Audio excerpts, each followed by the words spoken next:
the apple, the university, the book, the mango.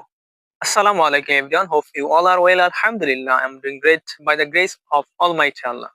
আমরা অনেক সময় টিএইচ এর উচ্চারণ দা হবে নাকি দি হবে এটা নিয়ে অনেক সময় কনফিউজড হয়ে যায়। টিএইচ এর উচ্চারণ দাও হবে দিও হবে, কিন্তু প্রবলেম হলো কখন দা হবে আর কখন দি হবে। চলুন আমরা আজকের এই ভিডিওতে এটা ক্লিয়ার করে ফেলি। এটার জন্য আমাদের ছোট্ট একটা ট্রিক্স মনে রাখতে হবে, সেটা হলো দাদির সিবি। দাদির সিবি, দা সমান সি অ্যান্ড দি সমান ভি।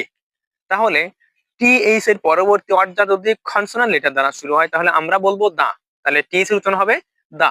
যেমন the book, the mango, the fish, the room, the wallet, the road, etcetera etcetera. আর দি সমান ভি, অর্থাৎ টিএইচ এর পরবর্তী ওয়ার্ডটা যদি ভাওয়াল লেটার দ্বারা শুরু হয় তাহলে আমরা বলবো দি।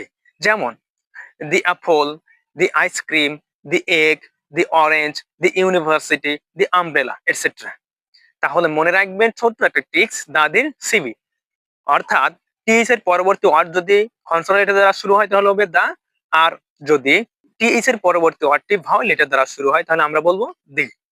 আশা করি আপনারা বুঝতে পেরেছেন। যদি ভিডিওটি ভালো লাগে তাহলে অবশ্যই ভিডিওটি শেয়ার করতে ভুলবেন না। Thank you. আসসালামু আলাইকুম।